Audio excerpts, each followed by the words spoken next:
আজ থেকে 14 মার্চ এই সময়টা 5টা রাশির জাতক জাতিকাদের অত্যন্ত শুভ হতে চলেছে। কেন? আমরা সকলেই জানি যে 14ই মার্চ হোলি, দোল, দোল পূর্ণিমা।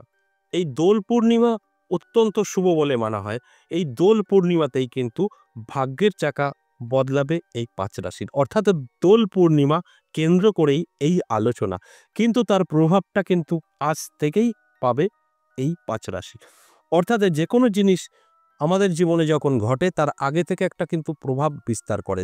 দেখবেন কোনো পুজো, ধরুন দুর্গাপুজো, কালী পুজো, সেই পুজোটা আসার আগে বহু আগে, অনেকদিন আগে থেকেই কিন্তু একটা উৎসব, একটা একটা আমাদের আমেজ একটা চলে আসতো, যে একটা মনের একটা আনন্দ, চতুর্দিকে সাজো সাজো ভাব এরকম একটা চলে আসে। তার মানে কি প্রকৃতিকেও কিন্তু তৈরি হয়। ঠিক সেরকমই এই দোল 14 দিন বাকি আছে। ঠিক তার আগে থেকেই কিন্তু এর পজিটিভটা পড়তে শুরু করবে। আর সেই পজিটিভেই কিছু কিছু জাতক জাতিকা তাদের ভাগ্য বদলাবে। ঠিক সেরকমই এই 5টা রাশির নাম আমি আজ বলবো। সঙ্গে থাকলে সবটাই জানতে পারবেন। আমি বিস্তারিত বোঝাবো এবং এই 5 রাশির কোন কোন দিক থেকে ভাগ্যের পরিবর্তন করতে পারে সেই দিকগুলোও আপনাদের কিন্তু জানানোর চেষ্টা করব। নমস্কার, জয় বাঁকা বাঁকা, জয় মা তারা। আজকের আলোচনা আমি মনে করি অত্যন্ত গুরুত্বপূর্ণ, কারণ কিছু কিছু সময় আমাদের জীবনে আসে, কিছু কিছু তিথি আমাদের জীবনে আসে আমাদের জীবনকে বদলে দেওয়ার জন্য। ঠিক সেরকমই কিন্তু এই দোল পূর্ণিমা। এই দোল পূর্ণিমার মাহাত্ম্য নিয়ে বললে অনেক বড় আলোচনা হবে। তাই সেটা আমি অন্য সময় একটা ভিডিও করার চেষ্টা করব। এই মুহূর্তে আমি এই দোল পূর্ণিমার যে একটা ম্যাজিক হতে চলেছে, অর্থাৎ আজ থেকেই দোল পূর্ণিমা পর্যন্ত এই 5 রাশির জাতক জাতিকাদের জীবনে নানাভাবে সুযোগ সুবিধা আসতে চলেছে, সে বিষয় নিয়েই আলোচনা করব।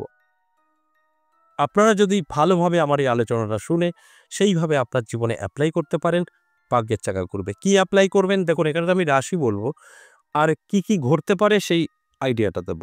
একদম পারফেক্ট আপনার সঙ্গে আপনি কিছু করবেন না, আপনার সঙ্গে ঘটে যাবে তা কিন্তু নয়। এই আইডিয়াটা যদি আপনারা কাজে লাগাতে পারেন, তাহলেই এর ফলাফল আপনার জন্য যথেষ্ট শুভ হবে। কারণ এই সময়টা আপনার ভালো আমি জানালাম, এবার ভালো সময়টা ভালো কাজে ব্যবহার করার দায়িত্ব আপনার। কেউ কেউ যদি ভাবেন যে উনি তো বলেই দিল আমার রাশি, আমার এই টাইম ভালো যাবে, আমি মনে হয় সব অটোমেটিক পেয়ে যাব, আমাকে কোনো পরিশ্রম করতে হবে না, তাহলে কিন্তু সম্পূর্ণ ভুল। পরিশ্রম না করলে কখনো ফল পাওয়া যায় না। অবশ্যই সঙ্গে থাকুন, আলোচনা করব। তার আগে আমার এই মন্দির নিয়ে কিছু বলার আমি মনে করি আছে, তাই আপনাদের সঙ্গে একটু শেয়ার করি। আপনারা অনেকেই জানেন, অনেকে কি সকলেই জানেন, আমি সবকটা ভিডিওতেই বলেছিলাম, আপনাদের আমন্ত্রণ করেছিলাম। আপনাদের জানা যে 27 তারিখ আমার বাৎসরিক পুজো গেল, 26-27। তাই 27 তারিখে আমার মন্দিরে একটা অলৌকিক ঘটনা ঘটে। সেটা আপনাদের সঙ্গে শেয়ার না করলে হয়তো সেটা ভুল হবে।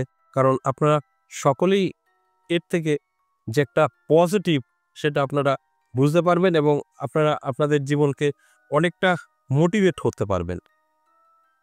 তার কারণ একটাই, অনেকের মধ্যে ঈশ্বর নেই একটা প্রবণতা দেখা যায়, বা ঈশ্বর বিশ্বাসী না, বা এরকমও তাদের ধারণা ভগবান আছে, এরকম একটা ব্যাপার আছে। সেটাও একটা হিসাবেরই ব্যাপার। অনেক কষ্ট দুঃখ, আপনি কোনো রকম সহযোগিতা কারো কাছ থেকে পাচ্ছেন না, সেখানে একটা বিরক্ত বোধ হতেই পারেন, একটা বলতেই পারেন যে ঈশ্বর নেই। সেই তাদের জন্যই এই আজকের আমার এই অলৌকিক ঘটনাটা শেয়ার করা। ঘটনাটা ঘটেছে যখন আমরা অ্যাকচুয়ালি আমার সারা রাত পুজো হয়, ঠিক 7:30 পৌনে 8টা, ঠিক এই টাইমটা আমি আমার মায়ের সাজানোর জন্য মন্দিরে ঢুকি। আর আমার মন্দিরটা অনেকেই হয়তো ভিডিওতে দেখেছেন। মন্দিরটা খুবই ছোট। ঠিক মন্দিরের সামনেটাই একটা রাস্তা আছে, 9.5 ফুটের রাস্তা, মানে চলাচলের ভিতরে জায়গা বসার। ঠিক সামনে 9.5 ফুট দূরেই আমার এই যজ্ঞকুণ্ড, যজ্ঞের জায়গা। একদম মায়ের মূর্তির সোজাসুজি, একদম সোজাসুজি, মাঝে 9.5 ফুট গ্যাপ। ঠিক সেই জায়গাতেই ওই যজ্ঞের জায়গা করা। যজ্ঞটা চারপাশ থেকে মোমবাতি দিয়ে সাজানোও ছিল। বগলামুখী হোম হবে। ঠিক যখন মায়ের গলায় প্রথম মালা পড়ে, তখনই কিন্তু ওই হোমটা জ্বলে ওঠে। এবং জ্বলে ওঠে শুধু নয়, অল্প অল্প আগুন তা কিন্তু নয়, আগুনটা মোটামুটি 2 ফুট প্লাস ছিল, 2.5 ফুট মতো আগুনের উচ্চতা ছিল, এবং আগুনটা মিনিমাম 1 ঘন্টার উপরে জ্বলেছে। আমার ওখানে যারা ছিলেন, আমিও পরে ফলো করলাম, আমি তো মন্দিরে সাজাচ্ছি এবং যজ্ঞের ওই জায়গায় কেউ নেই, কোনো কিছুই নেই। আর ওটা অনেকটা উঁচু, বিট করা। ওখানে এক লেভেল নয় যে সে চলে যেতে পারবে, অনেকটা উঁচু। ঘরের মতনই ভিট করা আছে। তাই সেখানে আমার যারা মন্দিরে কয়েকজন ছিল তারা হট করে দৌড়ে আসলো, "এই আগুন জ্বলে গেছে, আগুন জ্বলে গেছে।" তারপরে আমিও বেরিয়ে দেখি আগুন জ্বলে গেছে। তারপর দেখছি অনেকেই ভিডিও করছে। তাদের কাছ থেকে আমি ভিডিওর ফুটেজটা সংগ্রহ করেছি। আপনারা দেখতে পাবেন এই ভিডিওর মধ্যেই আমার ব্যাকে ওই অলৌকিক ঘটনাটা যজ্ঞটা অটোমেটিক জ্বলছে। এবং এই যে যজ্ঞটা জ্বলছে সেটা আমিও বেরিয়ে দেখলাম। এর ব্যাখ্যা যদি কেউ করার চেষ্টা করে বা আমাকে কেউ প্রশ্ন করে, এর উত্তর আমি দিতে পারবো না। এর উত্তর একটাই দিতে পারবো, আমার মা আছে আমার মন্দিরে, সম্পূর্ণভাবে আমাকে জানালো যে আমি এখানে বিরাজমান। এটাই আমি ব্যাখ্যা দিতে পারবো, এর বেশি কিছু পারবো না। এবার এই প্রশ্নের উত্তর আমার জানা নেই। আর কার জানা আছে সেটাও একটা ভাবনার বিষয় আছে। অনেক কিছুই আমাদের জীবনে ঘটে, অনেক কিছুই আমরা দেখতে পাই যেগুলোর কোনো ব্যাখ্যা পাওয়া যায় না। কিন্তু আলোচনা করা যায়, সমালোচনা করা যায়। তাই এই বিষয়টা আমার মনে হলো যে শেয়ার করি আপনাদের সঙ্গে। তাই ঘটনাটা যেটা ঘটেছে সেটা বললাম। তবে আমি মনে করি যারা এই ঘটনাটা যখন ঘটেছে, যারা প্রেজেন্ট ছিলেন, আমার ফ্যামিলির কিন্তু কেউই ছিলেন না। মানে আমার বংশের কিন্তু কেউই ছিলেন না। তারা সবাই এদিক ওদিক ছিল। সবাই কিন্তু আ দর্শক বলতে পারেন বা অনেক দূর-দূরান্ত থেকে এসেছে তারাই ছিল। তাই এখানে কোনোরকম গল্পের জায়গা নেই এবং তাদের উদ্দেশ্যেই মানে তাদের আলোচনাতেই আমি বেরিয়ে দেখলাম। তাই সেই জায়গায় দাঁড়িয়ে তাদের মোবাইলে অনেকেই ভিডিও করেছেন, তুলেছেন এবং আলোচনাও চলছে, যেটা বিশাল একটা ঘটনা। সবার মুখে আলোচনাটাও চলছে। তো সেখানে আমি বেরিয়ে দেখলাম এবং অবশ্যই আমার মনটা ভরে গেল যে মা আমার পুজোটা স্বীকার করছে এবং এই যে সকলে নিয়ে আনন্দ করছি, এটা আমার সাকসেস বা সফলতা আমি বলতেই পারি। আরেকটা বার্তা আপনাদের দিই, এই দৃশ্যটা যাদের সামনে ঘটেছে তারা কিন্তু অত্যন্ত ভাগ্যবান। এই ঘটনাটা সকলে কিন্তু দর্শন করতে পারেনি। আমার এখানে মন্দিরের পুজোতে মোটামুটি ১,০০০ এর মতো লোক ছিলেন। কিন্তু আমার মন্দির চত্বরে কিন্তু কেউ বেশি লোক ছিল না। সবই ওই খাওয়ার টেবিল, রাস্তায় এইসব জায়গায় ছড়ানো ছিটানো ছিল। তো এই চত্বরটায় হয়তো খুবই কম ছিল, ১০ থেকে ১৫ জন এরকম কেউ ছিল। তাদের কিন্তু আমি বলব অবশ্যই তারা ভাগ্যবান এবং তাদের মনে হয় না আর কোনো রকম ছোটখাটো বাধাবিঘ্ন থাকবে। এই দর্শন পাওয়া যায় না। এই আলোচনাটা আমি মনে করি প্রত্যেকের কাছে আমার বলা উচিত। আপনাদের সঙ্গে শেয়ার করলাম। এই অলৌকিক ঘটনাটা আপনারা এই স্ক্রিনে দেখতে পাবেন, আমি দেওয়ার চেষ্টা করব। আর আজকের আলোচনার বিষয় আজ থেকে যে রং, অর্থাৎ আমরা দোল পূর্ণিমা বলি, হোলি। এই দোল পূর্ণিমা এই সময়টা অত্যন্ত শুভ। যে ৫ রাশির সেই রাশির নামগুলো আমি বলব।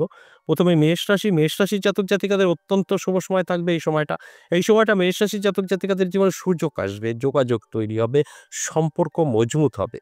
অর্থাৎ আপনার সঙ্গে আপনার বাড়ির কারোর সম্পর্ক ভালো নেই, মজবুত হবে। আপনার অফিসের বসের সঙ্গে সম্পর্ক ভালো নেই। আপনার কাজের জায়গায় নানা রকম চাপ, এগুলো কিন্তু কেটে যাবে। তারপর কি হবে? আপনার মন মানসিকতা ভালো থাকবে, ইনকামের গতি বাড়বে, পরিশ্রমের ইনকাম বাড়বে। এগুলো কিন্তু উপলব্ধি করতে পারবেন। তাই লজিক্যালি ভাবে আপনার ভাগ্য বদলাবে, আর্থিক উন্নতি হবে।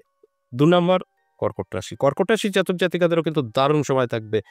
হোলি অর্থাৎ এই দোল পূর্ণিমা আপনার ভাগ্য বদলে দেবে। নানা দিক থেকে সুযোগ আসবে, যোগাযোগ তৈরি হবে এবং কর্মের একটা যে গতি সেটা কিন্তু লক্ষ্য করা যাবে। সেখানে দাঁড়িয়ে আপনার ইনকাম বাড়বে, এমনি আপনার সম্পদ বৃদ্ধি পাবে। তাই অ্যালার্ট থাকুন, জেগে থাকুন, পরিশ্রম করুন। শুধু কানে শুনে কখনো ভাগ্য বদলায় না। এরপর ৩ নাম্বার অবশ্যই সিংহ রাশি। সিংহ রাশির জাতক জাতিকাদেরও কিন্তু দারুণ সময় থাকছে। সিংহ রাশির জাতক জাতিকাদের আমি বলব অ্যালার্ট থাকুন, চোখ কান খোলা রাখুন। দেখুন আপনার জীবনে কতটা পরিবর্তন আসে। আমি বললাম সময়টা অত্যন্ত শুভ। ৪ নাম্বার মকর রাশি। মকর রাশির জাতক জাতিকাদেরও কিন্তু দারুণ সময় থাকবে।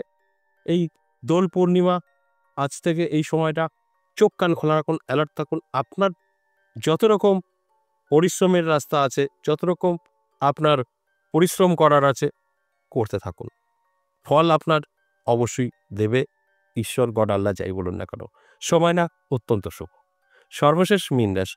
মীন রাশির জাতক জাতিকাদেরও কিন্তু দারুণ সময় থাকবে। নানাভাবে সুযোগ সুবিধা আপনিও কিন্তু পাবেন। নানা দিক থেকে সহযোগিতা পাবেন। ভাগ্যের চাকা বদলাবে। লজিক্যালি ভাবে আপনার ইনকাম বৃদ্ধি পাবে। ধীরে ধীরে কিন্তু আর্থিক দিক থেকে শক্তিশালী হয়ে উঠবেন। এই আলোচনাটা সম্পূর্ণ আপনাদের অ্যালার্ট করা। যদি অ্যালার্ট থাকতে পারেন, আপনার জীবনে অ্যাপ্লাই করতে পারেন, ভাগ্যের চাকা ঘুরবে। আর সবচাইতে বড় কথা, এই ভিডিওটা যারা দেখছেন, এই অলৌকিক ঘটনাটা মায়ের যে কৃপা আছে, মায়ের কতটা শক্তি, মায়ের কতটা ক্ষমতা, সেটাও আপনারা কিন্তু দেখতে পাবেন। এটাও একটা বড় পাওয়া। আজ এ পর্যন্তই, আবারও আসবো নেক্সট ভিডিও নিয়ে। ততক্ষণ ভালো থাকুন।